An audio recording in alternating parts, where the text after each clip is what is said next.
They're here, Commander. And I, for one, am grateful that they are. Told you've been busy since our paths last crossed at the Gimlet Dark. Not that I understand half of it. When the Scions spoke of other worlds, I'd struggled to describe what I pictured. Mayhap things would seem clearer were I to hear the tale from your own lips. But I'm afraid the situation will not afford us that luxury. I trust you two require no introduction. We meet again, hero of Eorzea.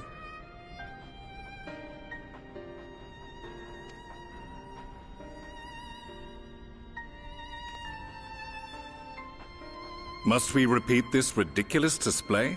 I pose no threat to you, though what I come to warn you of very well might.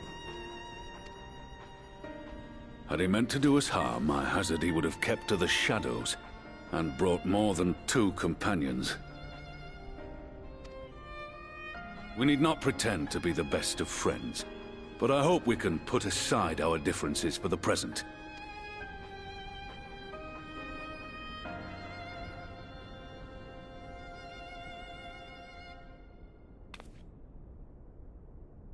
As you are doubtless aware, Sir Estinian and I cooperated to rid the world of Black Rose in your absence. Our journey together took us as far as the Imperial Palace, where we witnessed Emperor Varus meet his death at Xenos' hand. Being the sole witnesses to this crime, and in no position to defend our innocence, we were then forced to flee, each pursuing his own avenue of escape. When we were later reunited, Estinian claimed to have encountered an unfamiliar kind of machina during his flight, but to me his description seemed anything but, and upon further investigation I found that I was right.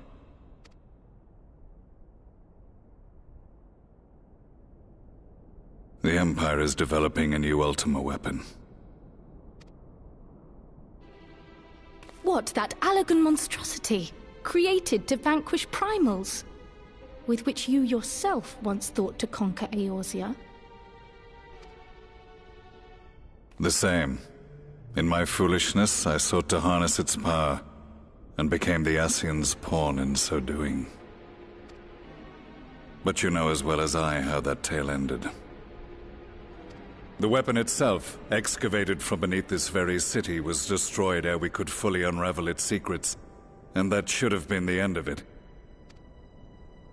But unlikely as it sounds, the Empire's efforts to recreate it have somehow borne fruit, primarily through secret research conducted by the 7th Imperial Legion, it would seem. Wait, the 7th was all but annihilated at Cartano, along with its legatus. Indeed, few survived.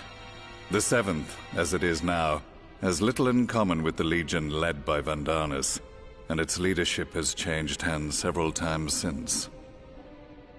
Precisely how this project has continued despite such turmoil, and under whose auspices, remains a mystery. What we do know, however, is that a number of prototypes have been produced, and that one of them is on its way to Eorzea. We attempted to stop it, but it was all we could do to slow its progress, so we resolved instead to bring you warning. And right glad are we that you did, though it soundly dashed our hopes that tensions might ease at last. As it is, we've begun to strengthen our presence in the Gimlet Dark, and are assembling a force to meet the coming threat. A force with you in its vanguard, I hope. Before you say anything, I know full well you have pressing concerns of your own. Your comrades remain in peril, and I would not ask you to forsake them. But the fact remains that you, and you alone, have faced the Ultima weapon, and emerged victorious. We need you.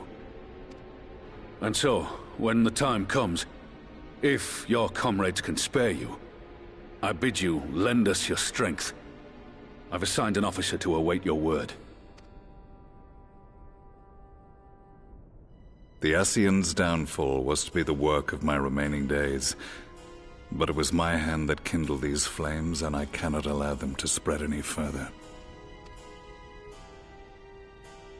I will do what I must to see this mistake consigned to history once and for all, even if it means begging your aid.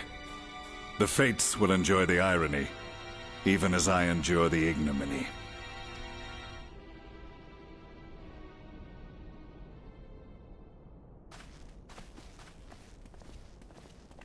I too shall make for the border and offer my skills, meager though they seem in such company. Mayhap we shall meet there anon.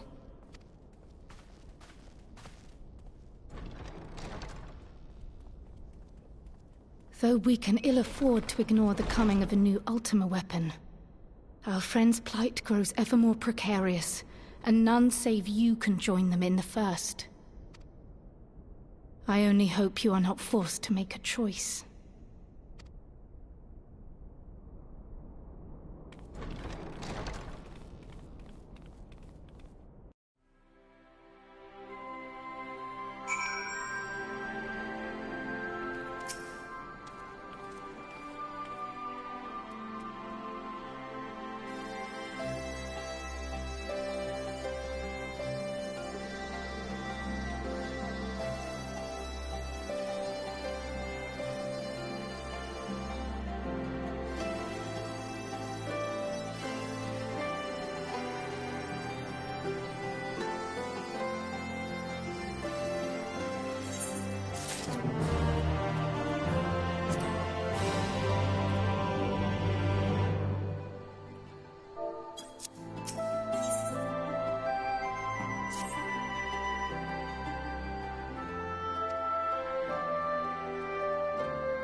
Now that we are all here, what news from the source?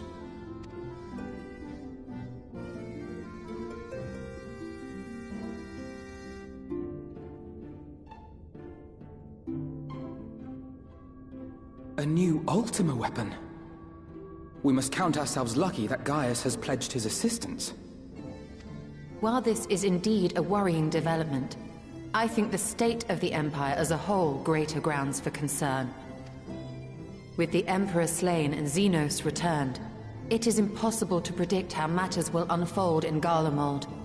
The Ultima weapon may be but the first of many unpleasant surprises. The situation beareth closer observation, of that there is no doubt. and doth compound our need to return unto the source.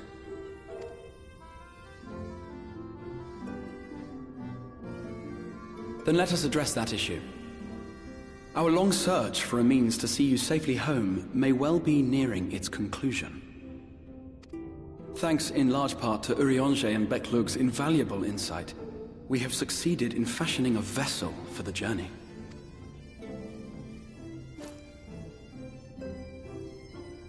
We set out to create a crystalline container retaining the more useful properties of white aurosite, but without its regrettable limitations. And, after a good deal of trial and error, we made one. An ark for soul and mind both, that will allow your incorporeal self in its entirety to be ferried between worlds. A spirit vessel, if you will. However? Though the vessel is possessed of the requisite qualities to hold mind and memory, it wanteth yet for a means to receive of them. For that, we must needs imbue it with the Exarch's innate gift. A gift that lives on only through the blood of the Allagan Emperors, which certainly does not flow within aurosite or any other crystal. Just so, milady. The blood serveth as a conduit of sorts. In its absence, memory cannot pass from mind unto mind, nor from flesh unto crystal. That being the case, we must either alter the process of inheritance so as to require no such thing, or determine a means by which my blood may permeate the vessel. I am hopeful that the records found within this tower will yield the knowledge we require to pursue one or the other of these avenues. As well you should be. The Allagan's body of etherological research is extraordinary. I can scarce believe it the work of ages past. But its underlying principles are not so very different from those of my own field of study. Given time, we will find the answers we seek.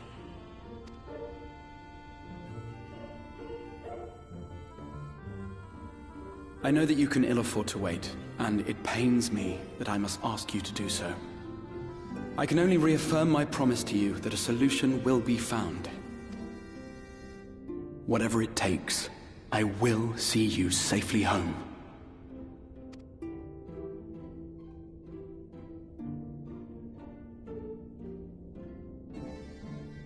My apologies. I do hope you haven't come to tell us that mortal peril fast approaches. No.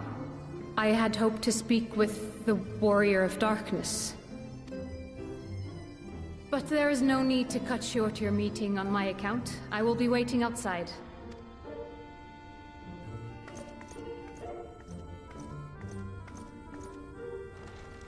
Why not speak in here? She knows I don't mind.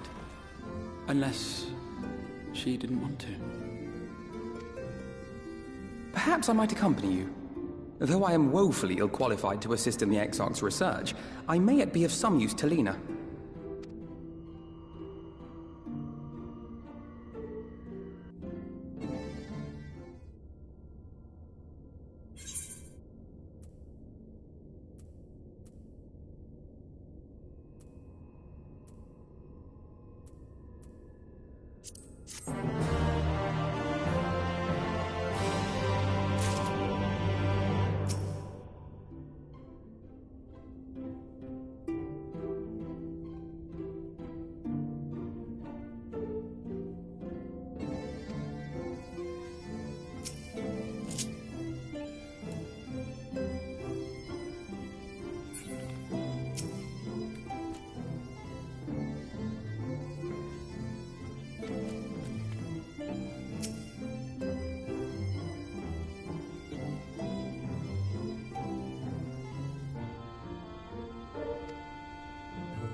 Did you slay this Eater?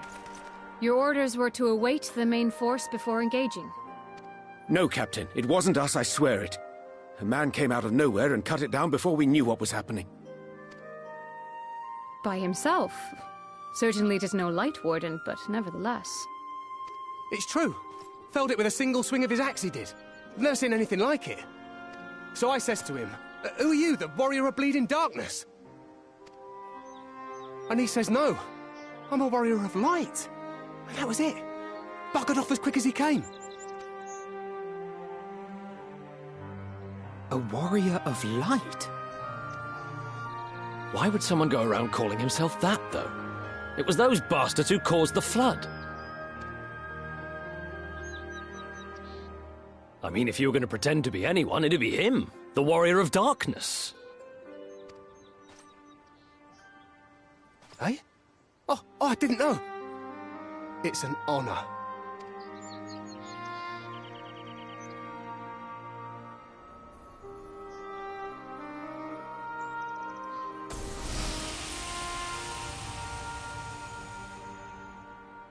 Since the Eater is no longer a threat, our work here is done. Return to your posts.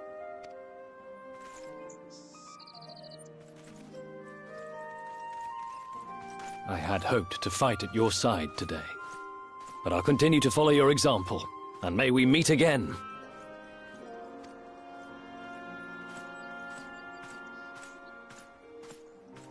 I apologize for the wasted journey. It seems I overestimated the threat. As for this warrior of light, I do not know who would be brazen enough to take that mantle for his own. Whatever it may once have meant, it is forever tainted by the association with the Flood. The Exarch told me the truth of Ardbert and his comrades' deeds, and I am aware they played some part in your own triumph. But to most, they are synonymous with the calamity that befell this world. Still, if this man is minded to destroy Sin-Eaters, I may forgive him his unfortunate choice of alias. But that is neither here nor there. I thank you for accompanying me. With that concluded, shall we return to the Crystarium? There is a proposal I should like to make.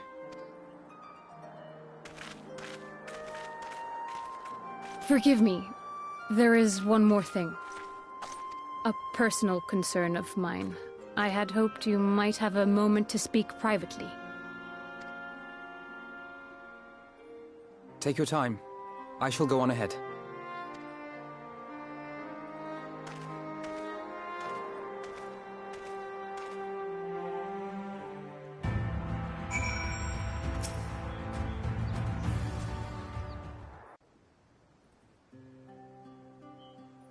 I will not mince words. This matter concerns the Exarch. Though his countenance belies his age, his demeanor never has. He has seen more than any man should and grown ever more weary with time. But I see I give the wrong impression. While it is true he attempted to open a letter with a salmon fillet the other evening, we are not here because I suspect his mind is deteriorating.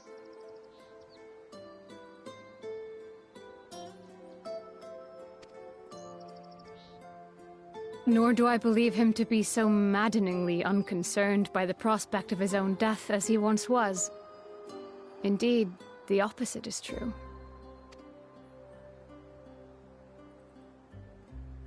It is for this reason that I seek your advice. Since he returned from the Tempest, the Exarch is not as he was. He seems a different man. A younger man. I know not the details of his research, but when I saw him at work recently, there was a glint in his eye that I had never seen before. He looked happy. It was as if he had peered into the future and for the first time found joy there. Though it gladdens me to see him thus, I wonder if I should not keep my distance. I fear that my presence will only anchor him to the past, remind him of all the pain that came before.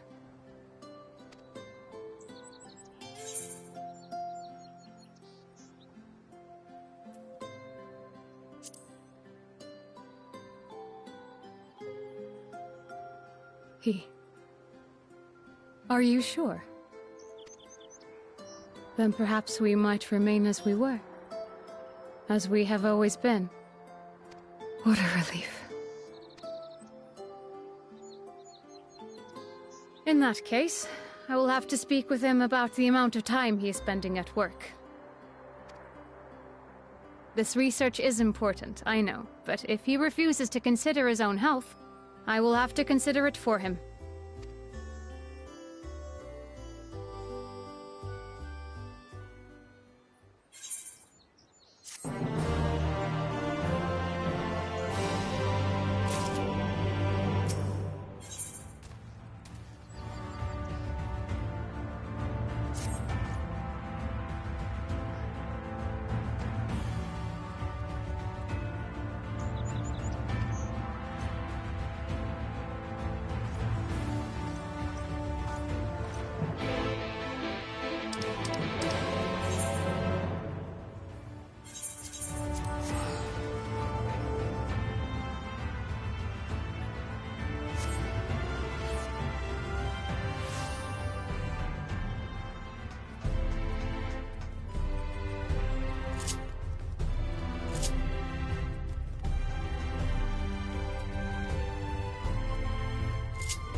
Yes, this looks to be nearly everyone. Let us begin, shall we? Though I am usually the first to hold forth at such events, I think on this occasion that honor should fall to you. They would be more inclined to take the word of the Warrior of Darkness. Indeed. In light of the subject matter, who better than thee to speak these truths?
Wicked White?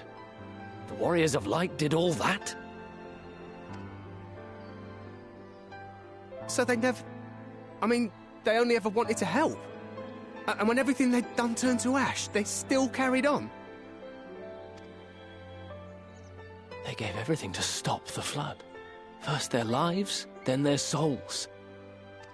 And they managed it too, in the end. They saved us. And we cursed their names.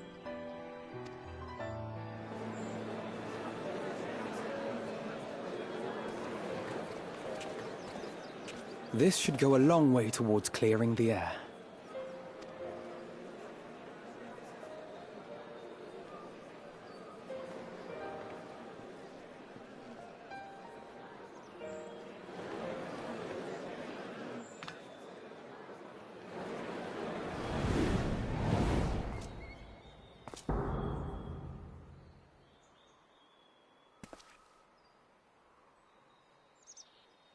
Impossible.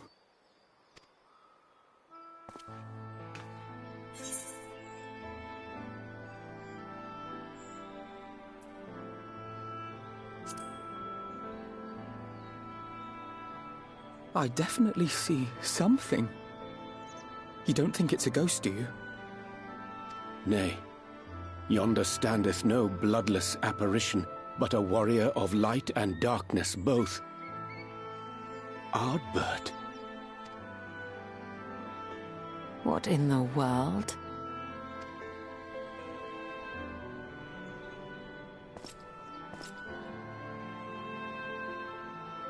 It's you! The one who slew the Eater!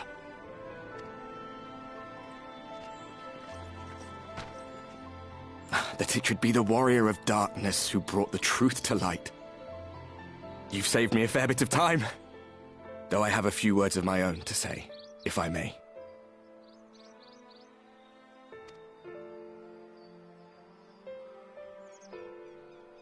People of the Crystarium! I am Ardbert, one of those you know as a Warrior of Light. That's impossible. You should be dead. Aye, that I should. But as the world has been given new life, so too have I. I know not why I, and I alone, have been gifted this chance. But I do know this. Only by the will of the star itself could such a miracle come to pass. The hero who stands before you now, the Warrior of Darkness, is not of this world. And the day will come when he must return to his home.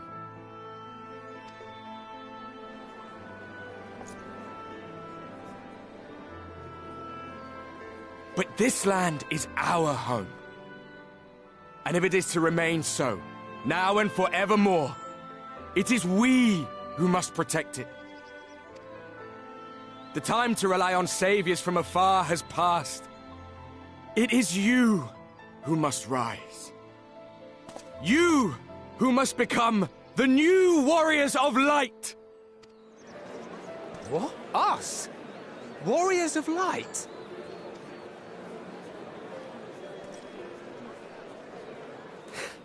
None of us were born heroes, my friend.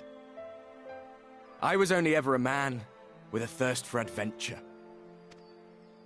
But wherever my journeys took me, I was invariably confronted with the same choice. To lend what aid I could to those in need, or not. And I always chose the former. Any one of you could do the same. All you need is the will to help your fellow man, and the resolve to see it through.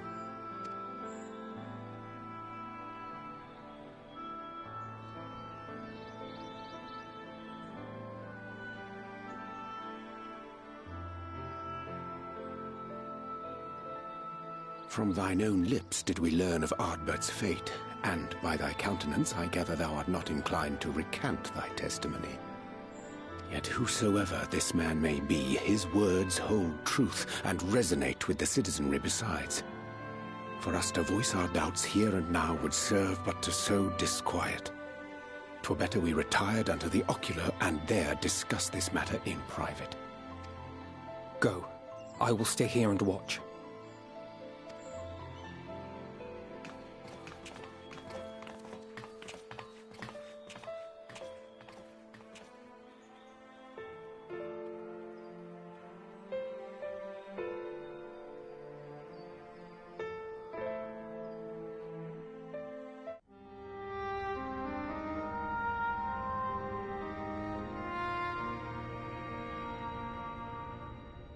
So, that is a Warrior of Light of the First. I've not had the pleasure of making his acquaintance, but as you all seem to be in agreement, I gather this is no simple case of mistaken identity.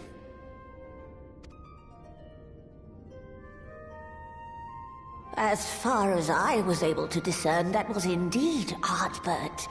It has been a long time, but not that long. Could he truly have been resurrected as he claims?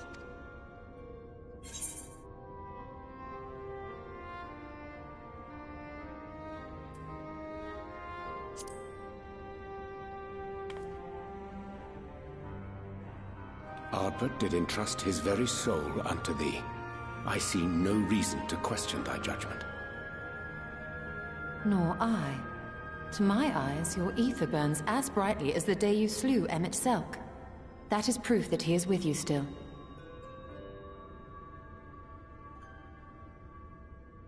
Yet that which standeth now before the people is far more than a passing imitation. I am reminded of the cardinal virtues, though a sin-eater he is not. Which leaveth but one plausible explanation. That he is an Ascian.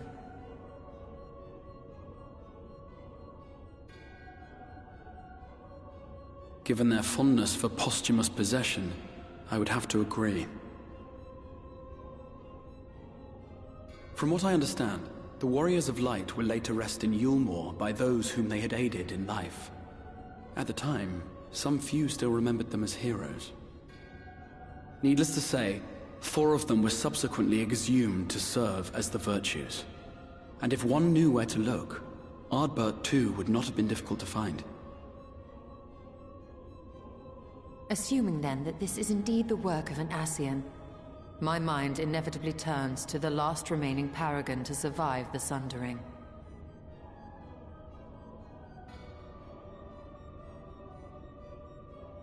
Elidibus.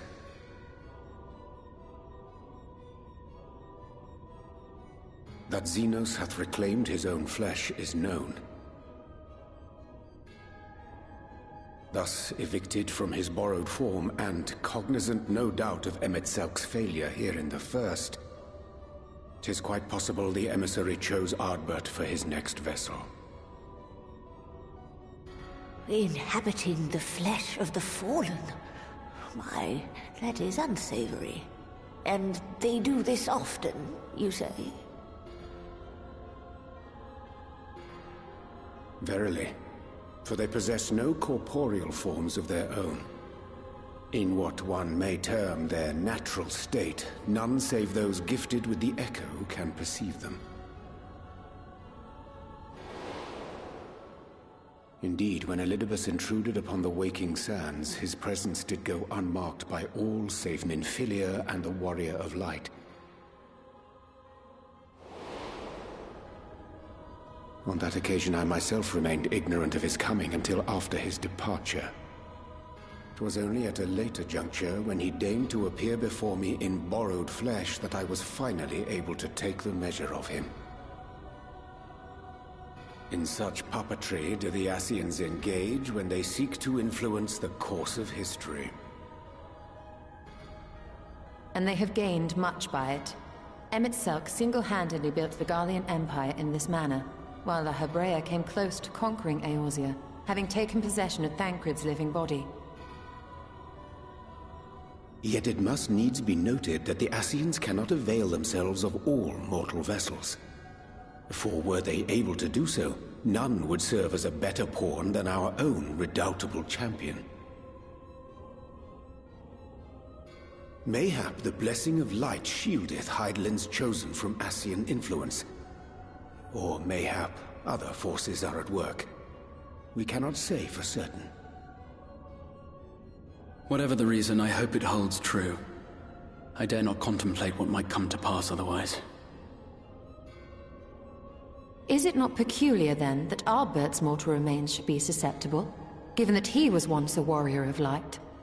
Or did the final departure of his soul make it possible, perhaps? Regardless, to hear an Ascian use him to call forth new warriors of light boggles the mind.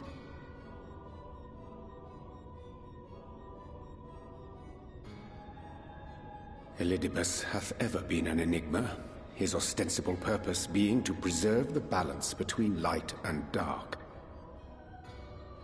When he made overtures towards me, however, I was afforded a glimpse behind the mask of the self-appointed emissary. I shall not defend mine actions, undertaken in pursuit of a better understanding of our foe as either wise or prudent. Nevertheless, what little I did glean may now prove useful. Elidibus possesseth a subtle mind, practiced in the art of manipulation. That he coaxed this star's most valiant heroes as far as the source with naught save half-truths is no trifling feat.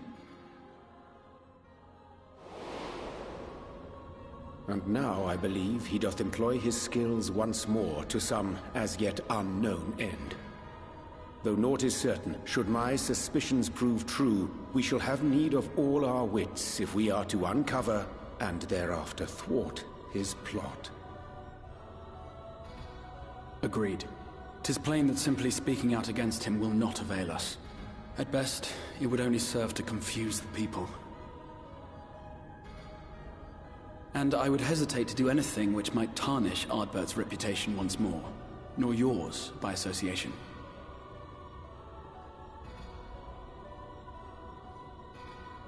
That being the case, it may be wise to keep a covert eye on this Ardbert's movements, as we attempt to discern his purpose and how best to mitigate his influence.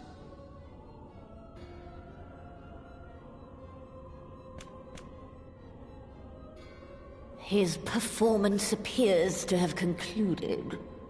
What now? Go back out and follow him?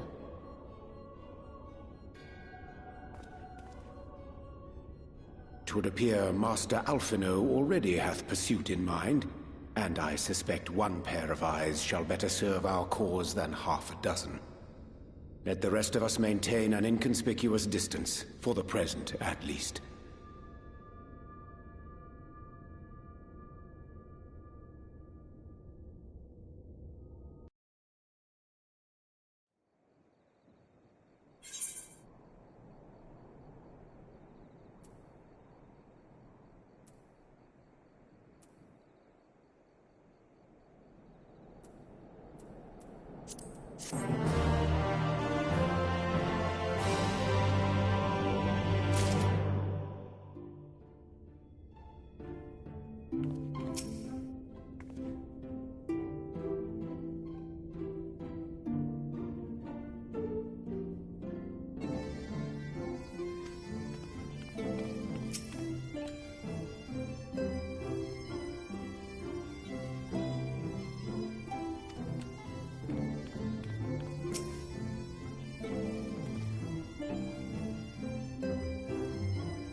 Come.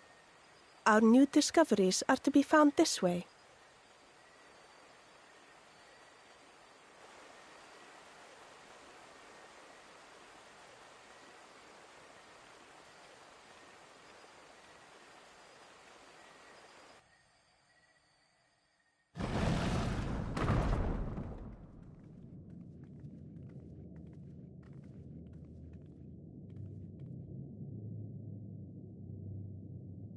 The people of Ronka are known to have venerated animals, but these features do not match those of any indigenous species. This is no common beast.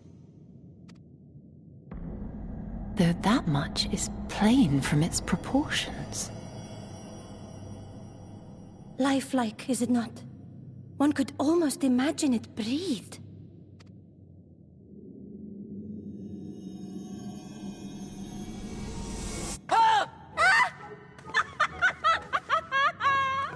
Why you...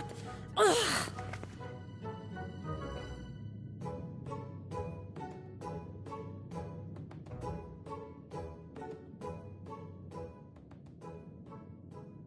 This owl, by contrast, seems no different from the others we've seen.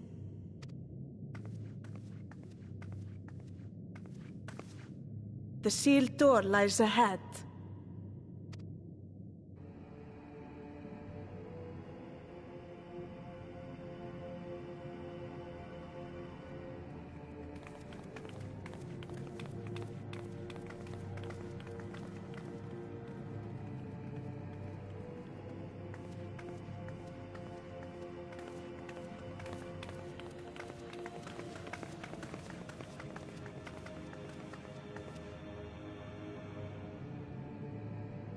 As you see, one statue is missing.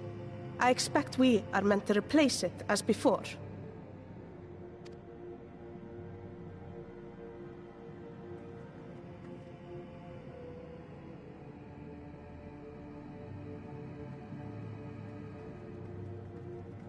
Too simple. There will be some additional defense mechanism.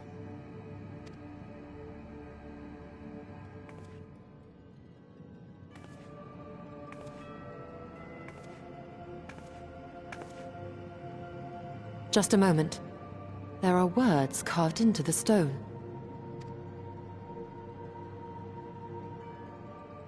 He who would disturb a hero's deserved slumber shall instead waken the beast and know his folly.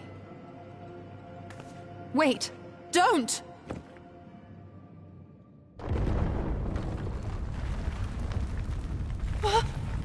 What? But I only... What is happening?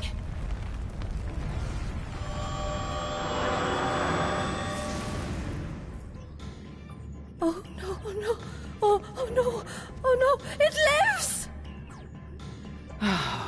Why am I not surprised? Prepare yourselves.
To leave a mark!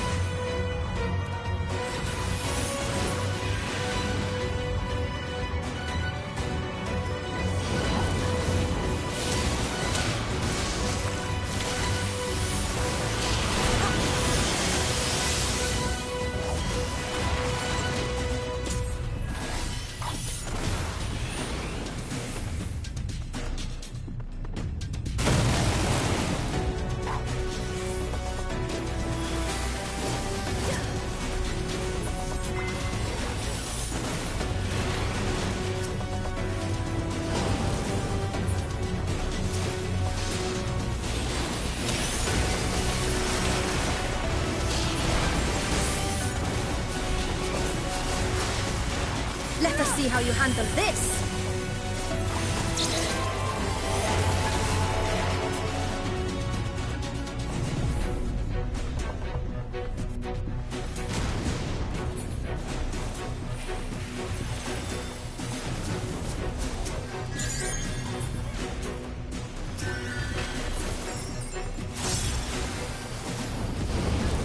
I will not hold back!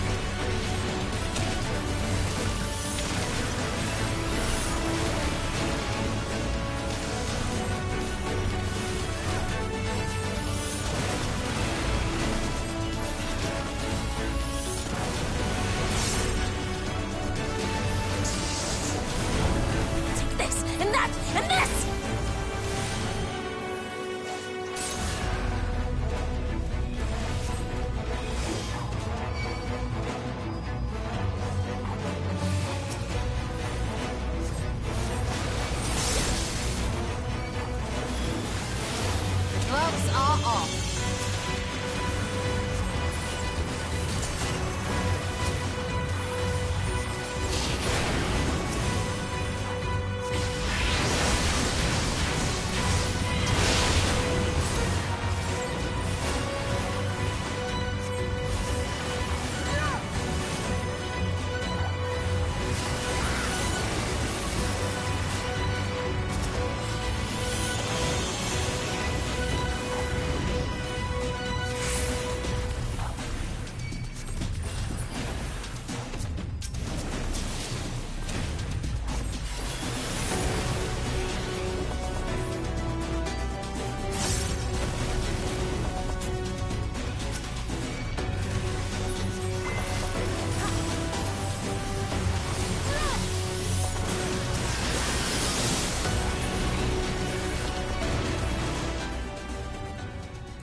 'Twould seem the magics have returned us. How polite. Now, what have we learned?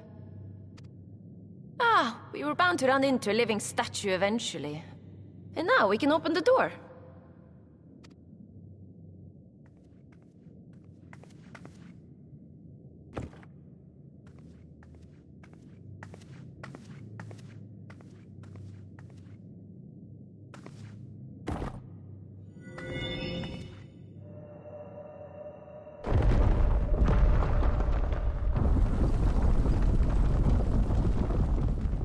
He who would disturb a hero's deserved slumber.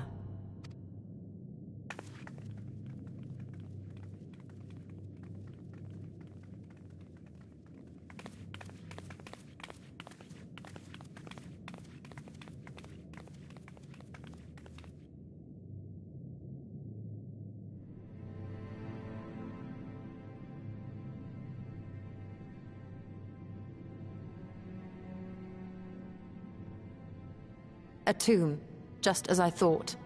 Befitting a hero.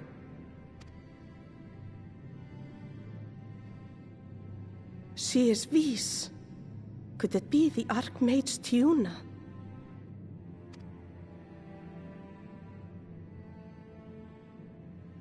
A legendary hero of Ronka, as you surmised. The tales tell of how she smote entire armies with a single incantation. So potent was her spellcraft, though she ever fought in the name of peace. I thought them no more than tales. To think she really existed. Well, I for one always believed.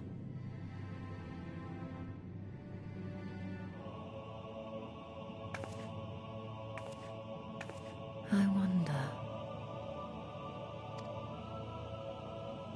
By the light of fallen stars, great power awakens. Tiuna was not only a master of spellcraft. It is said she could see truths long lost and hear the voices of men's hearts.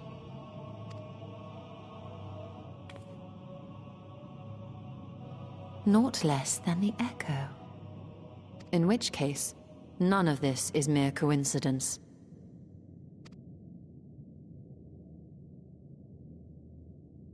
A shower of stars setting the sky aflame. And in both this world and the Source, we find individuals within whom a mysterious power awakened at the sight. We can never unpick the why of it. Now, however, I believe we might. Does the scene depicted here not resemble the one we saw when we first ventured into the Katana Ravel? Moreover, does it not recall that which Emmett Selk invited us to witness in Amarot?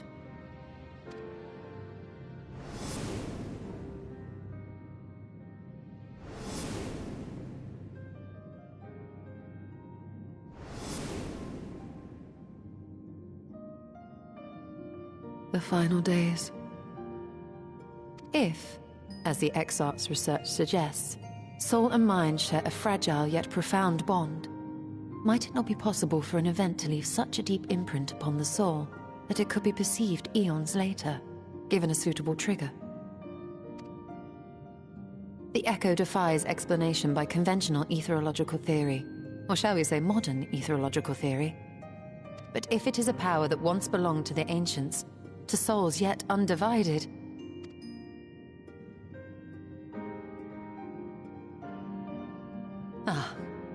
it would seem I have entered the realm of pure speculation, and I call myself a scholar. I shall refrain from making any further wild claims until such time as I have evidence.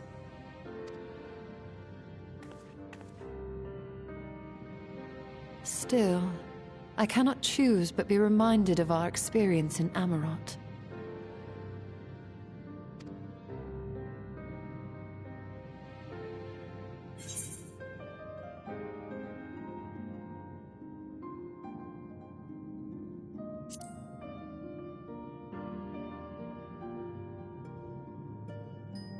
Remember us.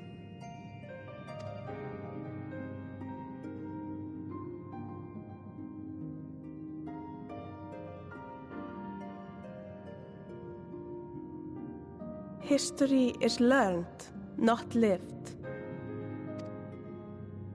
We have always protected the Tales of Ronka, just as we have protected this place. But we are mindful of what our mothers taught us. We see the past through our own eyes, and speak of it with our own words. Thus do we come to understand it in our own way. But this is not the same as remembering. Your mothers were wise. Though we witnessed the final days, our impressions cannot fail to be colored by our own experiences and expectations. Those who lived through it would have perceived the event quite differently. We must bear in mind that it is no simple matter to keep the truth alive, or it will die with Emmett Selk and his kin.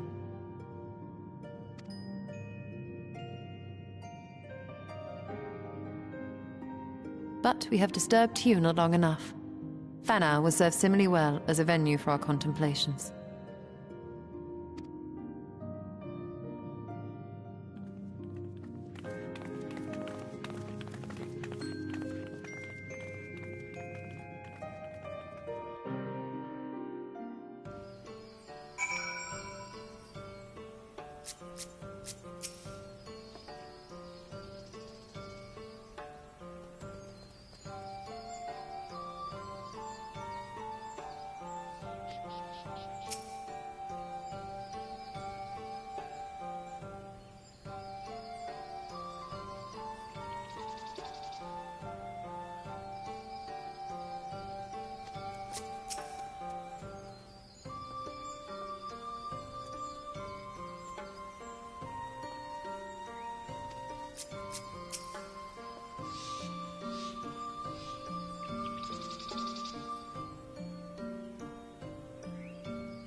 If you were hoping to vent your frustrations on our Issa friend here, I can only apologize. Few as they are now, it took us no time at all to track it down. That suits our purpose perfectly. Now we need only wait for Ardbert to arrive. Weren't you two meant to be attending to the empty? We were, and are, but we can hardly ignore the rest of the world. So we thought we might see how things were coming along. From what we can gather, the answer is strangely. Right now, we think we can do more good here. It is heartening to have all present. Indeed. We will be glad of the additional hands should matters escalate. Our quarry has come.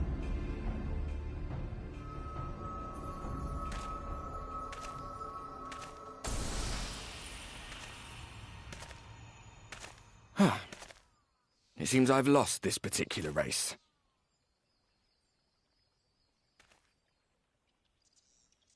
Although I suppose it's only fair. When we first met, it was I who outpaced you. Ravana, was it?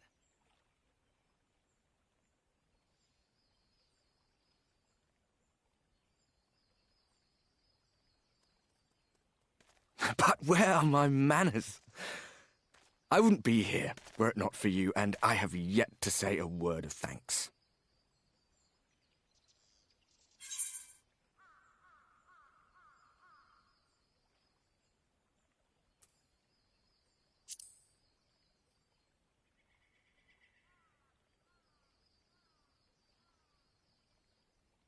Poor fellow. He will be sorely missed.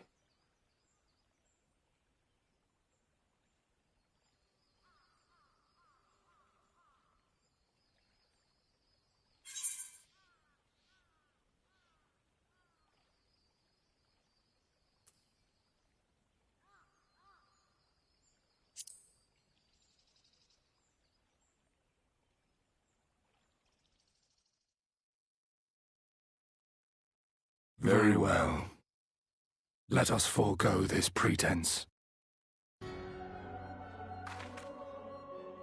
After all, it was never you that I needed to deceive.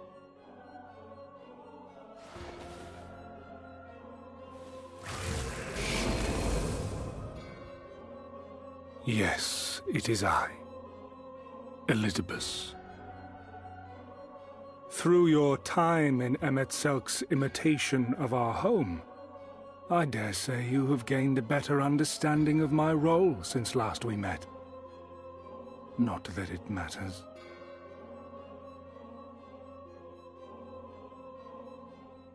We understand your role, emissary, but not your goal. What is it that you seek to achieve? I seek to enact the will of the Convocation, of course. If it helps you to think of me as but another Ascian, no different in nature or purpose from the rest, you are welcome to do so.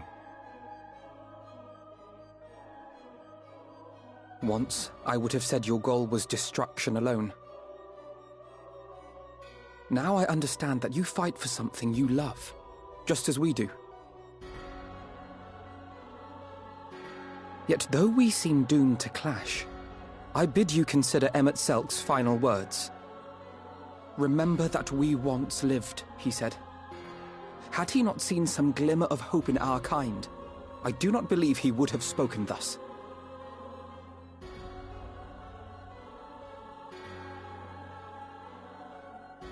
None better understood your plight than he. His words must surely be worthy of your consideration.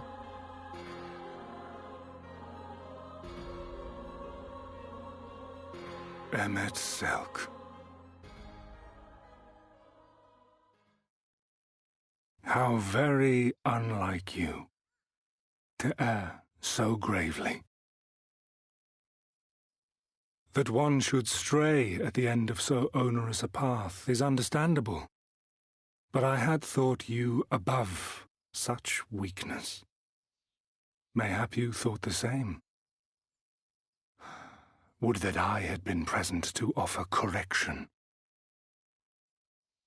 But I shall do so now, as is my duty, and return all to its proper course. As for you, look at yourselves. Look at your history. Look back 100 short years to how your greatest warriors were undone. And now, at but a word from me, you raise your hands in answer like the puppets you are. Naught has changed. You fail, and you fail, and you learn nothing. Allow that which is most important to slip through your fumbling fingers like so many grains of sand, again and again and again, and you would remember us. You do forget yourselves.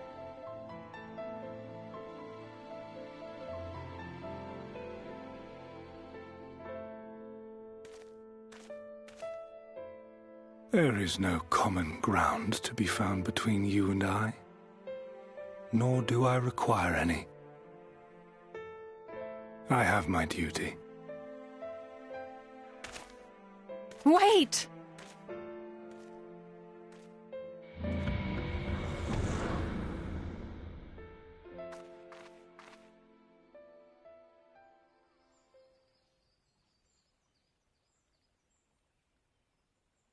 Well, we have confirmed the identity of our foe at least, and 'tis safe to say his objective is the rejoining.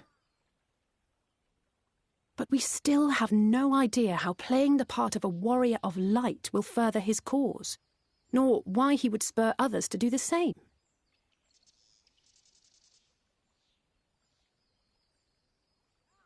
Another visit to the Tempest may shed some light upon these mysteries. Whether we are to exchange words or blows with Elidibus at our next meeting, the fact remains, we know too little. Ere our paths cross again, I would learn more of the world that once was, and of Elidibus himself. In this, we would be best served going directly to his home, much as Emmett Selk came to ours. Though I see the wisdom in thy suggestion, the Amarot we visited is but a phantom born of Emmett Selk's memory. I fear it will teach us little that we do not already know. I quite agree. Yet the ruins of the actual city remain unexplored. Given the vastness of the Tempest, I should not be surprised were there more such structures like to those in which the Ondo reside.